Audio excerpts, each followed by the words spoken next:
Wala hawla wala quwwata illa billahil aliyil azim. Alhamdulillah, kita bertemu lagi dalam perkongsian tentang zaman akhir bagi kali yang ke-17. Hari ini 16 Julai 2021. Jadi alhamdulillah kita ditemukan lagi atas pilihan Allah. Semuanya kerja dia, ya, dari segi hakikatnya. Nak ikutkan, belum sampai seru lagi untuk kuliah kita kali ini. Tapi kalau nak tunggu sampai serunya, tunggu saya renung-renung, nak buat nota, dan kemudian baru nak rakam kuliah, lambatlah. Lambat. Jadi lebih baiklah kita share info-info terkini, dan yang pentingnya nak jawab beberapa persoalan. Ada persoalan-persoalan yang dikemukakan kepada kita, ya, ada banyak, tapi kita taklah dapat jawab semua. Nanti lagi ditunggu akan lagi banyak soalan. Takut-takut nanti terlepas begitu sahaja. Kita mungkin akan jawab soalan-soalan yang baru kita baca, soalan yang sebelum-sebelum tu dah terlepas macam tu saja, kan. Jadi insya-Allah kali ini kita ada slot maklumat yang terkini yang mungkin berkait dengan zaman akhir. Yang kedua, kita ada perkara-perkara berbangkit daripada perkongsian-perkongsian sebelum ini. Dan yang ketiga, dari segi isinya, kali ini kita akan menjawab soalan-soalan. Sebenarnya ada orang yang minta supaya kita buat pada setiap hari, tapi tak mampu saya. Sebenarnya tak mampu, sebab kita buat ni sambil-sambil, dan kita ada urusan lain yang lebih penting untuk kita selesaikan. Itulah yang kita utamakan. Jadi kuliah ni sambil-sambil sahaja setiap hari tu rasanya tak mampulah. Tapi tak tahulah untuk masa ke depan ni, kalau ada masa Allah lorongkan, Allah mudahkan, tak tahulah, kan. Sebenarnya saya pun tak macam dulu. Dah tak lalu dah nak kuliah-kuliah banyak-banyak, kan. Dulu kita kuliah, kita yang rakam, kita yang urus dari awal sampai ke akhir, sampai edit, sampai upload apa semua, kan. Dah tak lalu dah zaman tu. Sekarang ni kalau ada halaqah-halaqah usrah pun saya tak hostkan dah, orang lain hostkan. Saya cuma masuk saja. Kalau ada kuliah pun orang lain yang siapkan dari awal sampailah ke sudah. Jika kita buat kuliah online ke, buat rakaman ke, nak macam dulu tu rasa macam tak lalu dah lah. Sebab tu tak ada lah kuliah-kuliah kita nak edit, nak upload, nak semak semua tu dah, tak lalu lah. Cuma sekarang ni yang ada cuma halaqah usrah lah, Al-Mahabbah satu umat, yang itu pun orang hostkan. Saya masuk saja. Dan perkongsian akhir zaman ini pun, apabila ada salah seorang ikhwan tarikat Ghazaliyah, dia pun dapat gerak daripada Allah, dia pun bagi hint pula kepada kita pun buatlah. Sebab itu petanda dah sampai masanya dah tu. Kita kena buatlah, walaupun tidak dengan komitmen yang sepenuh hati, sambil-sambil saja. Satu lagi, saya pun ada rakaman perkongsian juga untuk projek kepada kumpulan yang menguruskan buku-buku saya ni. Tapi mereka penuhi syarat-syarat saya, senang. Saya tak mau terikat dengan komitmen. Bila-bila masa, tak semestinya waktu-waktu begini-begini. Ada kelapangan di ruang tamu ke, di dalam kereta ke, di tepi rumah ke, buka buku saya, dan saya pun syarahkan sedikit sebanyak 3 minit ke 15 minit ke, ikut kita. Dan kita tak mahu terlibat dah nak edit ke, nak post ke, nak upload, semua tak mahu dah. Mereka setuju. Jadi kita teringat, rasa ada kelapangan, kita rakam, send, mereka urus semua. Macam tu senang. Tapi untuk akhir zaman, kuliah zaman akhir ni, masih saya uruskan semualah. Tu yang tak lalu tu, tapi tak apalah. Okey, mula-mula kita tengok berita ataupun info yang terkini. Okey, berita-berita ini kita ambil daripada sumber-sumber rasmi, khususnya Utusan Malaysia, Berita Harian, kan. Sekiranya ada tersilap petik, jadi tuan-tuan boleh maklumkan pada saya untuk saya betulkan semula. Kadang-kadang kita baca seimbas lalu, kita pun ingat, oh tadi dalam paper cerita begini. Ada juga tersilap kita. Jadi tolong ingatkan saya. Yang pertama, tentang banjir. Sebelum ini kita cerita tentang di pantai barat benua Amerika Utara berlaku kepanasan melampau. Sampaikan kerang-kerang di laut pun masak begitu saja boleh dimakan terus. Berlaku banyak kebakaran hutan setiap hari. Dan ramai juga orang yang mati, yang masuk dalam hospital pun ramai lagi. Sebab kepanasan yang melampau di sana. Dalam keadaan yang macam itu, tiba-tiba di sebelah Eropah pula, di sana ada banjir yang melampau. Banjir memanglah setiap tahun pun berlaku. Tapi kali ini nampak hebat, lebih hebat daripada sebelum ini. Setakat yang saya baca tadi, sebahagian Eropah dilanda banjir. Di Jerman sahaja 59 orang maut. Sementara di Belgium pula ada 9 orang maut. Yang hilang pun ada lagi. Yang cedera pun ada lagi. Jadi antara negara yang terlibat, Jerman, Belgium, Luxembourg, Belanda. Kalau di Jerman tu dia katakan ini merupakan bencana cuaca yang terburuk sejak Perang Dunia Kedua. Dah lama dah tu. Tiba-tiba berlaku sekarang. Dia nampak pelik lah. Di Amerika Utara sana dilanda kepanasan melampau. Yang di Eropah ni pula oleh hujan yang melampau. Wallahu a'lam. Yang kedua, varian baru. WHO menjangkakan akan ada varian baharu yang katanya lebih bahaya, dijangka menular. Dikata WHO lagi, kemungkinan besar lebih berbahaya dan sukar dikendalikan. Tu ayat dia yang saya petik. Takut tersilap cakap pula nanti. Dan katanya lagi, lebih mudah merebak, berbahaya dan tidak memberi kesan selepas menerima perlindungan. Ini jangkaan mereka. Jadi kita mohon supaya Allah jauhkanlah kita. Angkatlah bala-bala ni semua. Selamatkanlah kita. Yang ketiga, tentang pasport vaksin. Ini pun WHO punya kata-kata lagi. Mereka mempertahankan pendirian mereka bahawa pasport vaksin tidak diperlukan untuk perjalanan antarabangsa. Setakat berita yang tadi akan datang, wallahu a'lam. Yang keempat, di Los Angeles, Amerika, mereka wajibkan memakai pelitup muka semula. Di benua Amerika Utara ni nampak macam Amerika Syarikat ni mungkinlah yang paling teruklah dilanda wabak. Semakin naik. Sampai sekarang pun masih yang paling teruk. Sedangkan jiran dia Mexico dengan segala kekurangannya tu tak seteruk Amerika. Jadi kita harap baik Amerika ke di mana-manalah sejagat ni selamat belaka lah. Yang kelima, kadar bunuh diri di Singapura mencecah kadar yang tertinggi sejak 2012. Pada tahun 2020 dilaporkan 450 orang terlibat yang bunuh diri. Dan tahun ini belum tahu lagi lah, tak keluar data dah. Yang pelik jugalah, paling ramai membunuh diri itu yang berusia 60 tahun ke atas. Yang keenam, di Afrika Selatan berlaku huru-hara. Sebelum ini kita share tentang huru-hara di bandar-bandar utama di Amerika Syarikat. Sampaikan New York pun kena buat darurat. Dan di Afrika Selatan ini lebih daripada itu lagi. Mereka telah pun mengerahkan 20,000 pasukan keselamatan dengan tentera semualah untuk turun menjaga keselamatan.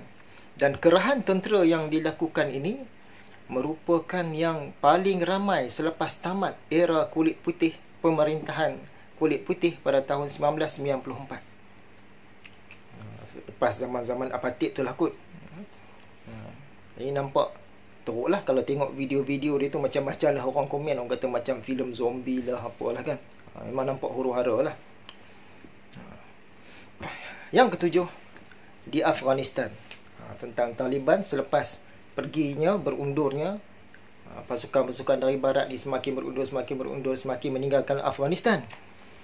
Mereka sekarang ni bukan setakat menguasai banyak wilayah, tetapi di sebahagian wilayah mereka sudah menjadi penguasa semula. Dah wujudkan pemerintahan dan pentadbiran. Ada undang-undangnya, ada undang-undang bertulisnya, ada pejabat-pejabatnya. Dah nak macam kembali ke zaman Taliban sebelum kehadiran AS dulu. Yang terakhir, vaksin ketuhanan oleh Raja di Timur, Sultan Brunei. Itu kita tak payah komen lah ya. Mana yang baik kita amal. Okey, selesai tentang berita-berita terkini. Sekiranya ada salah maklumat, harap dibetulkan. Okey, hal yang berbangkit. Sebelum ini kita mencadangkan supaya disimpan sedikit bekalan air dalam tong. Cuma kita nak ingatkan, tong itu seboleh-bolehnya janganlah tong warna biru yang cantik, yang berpenutup, yang nampak ramping tu. Sebab apa, saya pernah sembang dengan satu orang tauke lah, tauke yang jual kedai-kedai barang-barang yang sebegitu. Dia kata tong ini kalau orang nak beli, dia boleh tolong carikan, tapi dia seboleh-boleh tak mau jual. Kerana apa? Kalau nak isi air, dia tak mau jual. Sebab tong-tong ini biasanya digunakan untuk sisa kilang, sisa industri, dengan segala macam bahan lah. Jadi bahan-bahan ini walaupun dicuci, dikhawatiri akan mendatangkan risiko-risiko tertentu. Jadi dia tak galakkan. Tapi kalau nak simpan air hujan untuk meracun, untuk sapu lantai, nak simpan benda-benda yang bukan kita minum, bukan kita pakai lah, yang tu dia kata boleh. Itu kata dia. Begitu juga dengan tong-tong kecil warna putih. Tadi tu tong biru besar kan. Ni tong-tong kecil warna putih. Yang kecil ada, yang besar pun ada tong-tong tu. Dia kata sebahagian tong-tong ini, dia kata ini pun sama. Ini sisa-sisa kilang, industri dan bahan-bahan yang tak sesuai lah untuk kita. Memang dicuci. Tetapi dia sendiri pun tak yakin. Jadi kalau kita nak bubuh kuah tom yum ke, kuah rojak ke, macam di kedai-kedai kan, nak guna untuk laksa ke, untuk air minum ke, air mandi ke, dia kata janganlah. Siapa yang datang beli kat dia pun dia nasihat begitu. Nak beli yang rupa macam tong drum tu, jenis lain lah, lain daripada jenis yang kita sebutkan tadi. Kalau di internet memang ditulis pun ini, dia kata dah digunakan. Kita beli tu second hand. Second hand tu sebenarnya ambil daripada kilang lah, dah digunakan. Walaupun ada ditulis sebagai baru, tapi kita berhati-hatilah juga.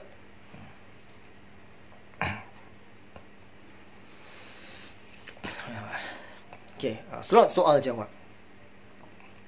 Soalan yang pertama, perang akhir zaman nanti Ustaz guna pedang lah? Yang ni kita selalu terbaca kan. Jadi jawapan ringkas kita, perang zaman akhir zaman ini dia macam-macam rupa dan mungkin tak terjangkau pun oleh pemikiran kita. Tak semestinya perang yang berlaku itu dalam bentuk persenjataan senjata api, kereta kebal berbalas kereta kebal, nuklear berbalas nuklear, senapang berbalas senapang. Dia mungkin tak macam itu. Dia pelbagai. Mungkin dia berlaku dengan teknologi internet, boleh jadi dengan satelit, boleh jadi dengan wabak, boleh jadi dengan cuaca, boleh jadi dengan sumber air dan lain-lain lah. Jadi bila sebut peperangan zaman akhir ni, kita kena luaskan sikit. Dia tu lain cara-cara dia. Yang perang senjata api pun akan berlaku juga. Kita pun tak nafikan juga yang bahagian itu. Tapi kita jangan sempitkan seolah bila kata perang itu perang senjata api saja. Bukan. Tentang penggunaan pedang dan senjata tajam pada akhir zaman, ini tak mustahil. Cuma kalau berlaku pun blackout sebagaimana blackout yang kita sentuh sebelum ini kan, yang jenis, maksud dia segala peralatan yang jenis elektronik, jenis chip, jenis internet ni tak boleh pakai lah. Katalah betul berlaku begitu kan. Bila berlaku begitu, maksud dia senjata-senjata yang lebih moden ni tak boleh berfungsi. Jet-jet pejuang tak boleh digunakan. Kapal-kapal selam tak boleh digunakan. Nuklear pun tak boleh lancarkan. Mungkin jadi begitu. Jadi, mungkinkah ketika itu yang tinggal hanya senjata-senjata tajam sahaja? Tak mustahil. Tetapi kita kena ingat, ada senjata-senjata yang dia tidak bersifat moden sangat. Mungkin itu masih akan digunakan. Contohnya pistol koboi, senapang gajah, pemuras, lela, rentaka, mana-mana yang manual lah. Mana-mana yang masih boleh dipakai lagi, yang tu dia tak bergantung kepada elektronik, kepada chip, kepada internet apa, masih boleh guna. Jangan nanti sampai tentera Islam hanya spare senjata-senjata tajam saja. Tombak, lembing, panah. Kita spare yang tu saja. Tengok-tengok musuh datang dengan senjata tajam dan juga senjata api tadi. Serbuk-serbuk belerang semua boleh guna lagi. Walaupun mungkin waktu itu dah tak ada bahan api, petrol semua susah dapat. Tetapi pistol koboi boleh pakai lagi. Kena siap-siap jugalah kan. Jangan berharap kepada pedang semata-mata. Okay. Soalan yang kedua, tentang mimpi banjir dan perang. Akhir-akhir ini banyak. Yang tanya kepada saya pun ada juga. Dia bila dapat mimpi yang macam ini, ramai yang terdorong untuk mengaitkannya dengan zaman akhir zaman, perang Al-Mahdi, Armageddon, perang Laut Cina Selatan, macam-macam lah. Jadi dari segi ilmu tafsir mimpi, takwil mimpi, takbir mimpi ni, tak semestinya bila kita mimpi perang, mimpi banjir tu tentu melibatkan tsunami, perang besar, perang nuklear. Tak semestinya. Kerana mimpi ini dia bergantung kepada si pemimpi, orangnya, situasi si pemimpi, bergantung juga kepada bila dia bermimpi. Banyak faktor-faktor lain. Jadi bukan kayak bila kata 10 orang mimpi perang, oh ni cerita perang akhir zaman. Dah. Kadang-kadang mimpi banjir ke perang ke, dia melibatkan diri pemimpi saja. Kadang-kadang orang yang dekat dengan diri pemimpi, kadang-kadang melibatkan keluarga si pemimpi, kadang-kadang melibatkan kampung si pemimpi, kadang-kadang negara si pemimpi saja, kadang-kadang melibatkan sejagat. Jadi dia banyak benda nak dipertimbangkan tu. Sebab tu bila datang 10 tafsir mimpi, kita tak boleh dapat 10-10. Mungkin 2, mungkin 3 saja. Yang lain tu kita pun tak dapat. Jadi janganlah risau. Tak semestinya mimpi perang, banjir melibatkan tsunami. Ada. Soalan yang ketiga. Sebelum ni kita kata tentang tanam pokok nyor ni bagus. Macam mana? Soalannya, macam mana kalau tak sempat? Baru nak tanam, jadi tak sempat lah. Yang tu bukan permasalahan dia. Tak mengapa. Sebab mungkin belum berlaku lagi. Mungkin lagi 50 tahun akan berlaku huru-hara. Lagi 70 tahun baru berlaku. Lagi 20 tahun. Kita jangan kira yang tu sangat. Kita ada ruang dan kita ada kemampuan, tanam je lah. Jangan nak tunggu hasilnya. Kalau saya tanam tak sempat ni rasanya. Jangan tunggu hasil dia. Kalau tak ada ruang, tak ada kemampuan semua, kita boleh cuba buat tangkik kedua, boleh gali perigi kalau ada tempat, boleh simpan dalam tong, dalam bekas dan sebagainya. Jangan kelam kabut. Sebenarnya kita nak contohkan kepada generasi yang akan datang, khususnya anak-anak kita. Jadi kita tunjuk contoh dulu. Nanti zaman mereka, mereka pun ada idea lah, sebab dah tengok dah, oh, mak bapak dulu cakap begini, abi umi dulu bagi tahu gini kan. Mereka pun dah tengok kita buat. Di zaman mereka ada idea dan lebih cepat untuk menyediakannya nanti.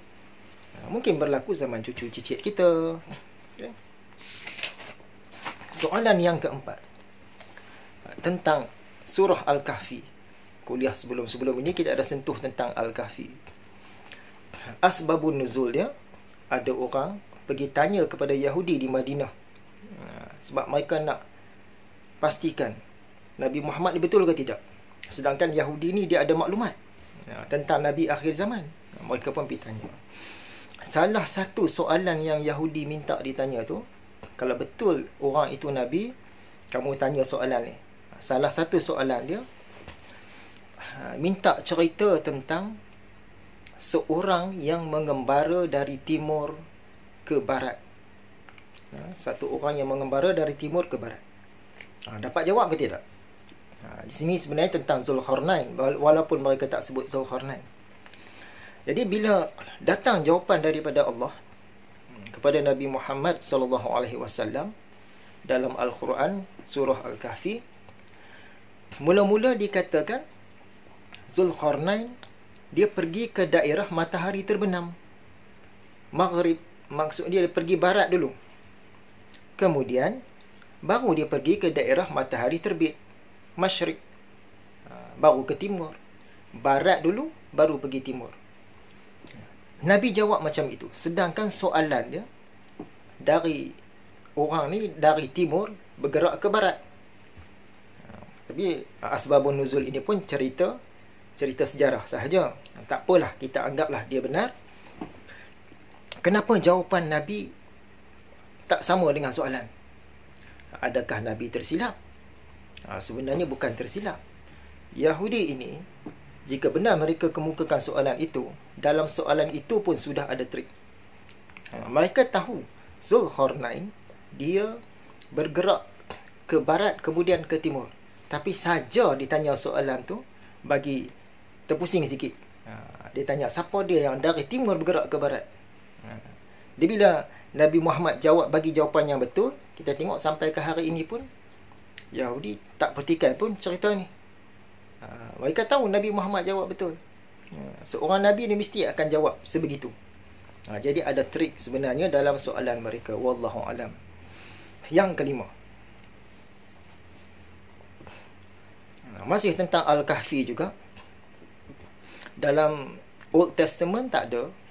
Dalam New Testament, zaman Nabi Isa dan selepasnya lah, pun tak ada juga cerita tentang Al-Kahfi, pemuda Al-Kahfi, Ashabul Kahfi.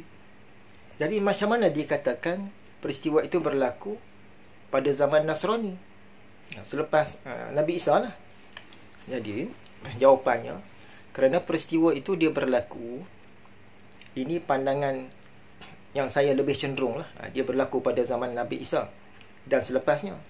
Dia peristiwa itu berlaku bukan pada zaman Nabi Isa masih hidup. Nabi Isa masih hidup, dia bumi, tapi zaman Nabi Isa sudah diangkat. Dah selepas zaman Nabi Isa dah baru berlaku peristiwa itu. Dan ketika itu yang manuskrip yang terkumpul dalam New Testament itu, perjanjian baru itu, termasuklah dalam Gospel, tak cerita lagi lah, sebab peristiwa itu berlaku kemudian. Jadi dia berlaku antara Nabi Isa dan Nabi Muhammad, lebih kurang 600 tahun berlaku situlah. Mungkin tahun yang ke-100, mungkin tahun yang ke-200. Dan cerita-cerita itu baru masuk ke dalam manuskrip agama Kristian ni pada tahun 300-400 baru masuk tentang The Seven Sleepers. Itu je mengapa cerita Ashabul Kahfi ini tak termasuk dalam New Testament. Ada banyak lagi soalan, insya-Allah kita sambung dalam pertemuan yang akan datang.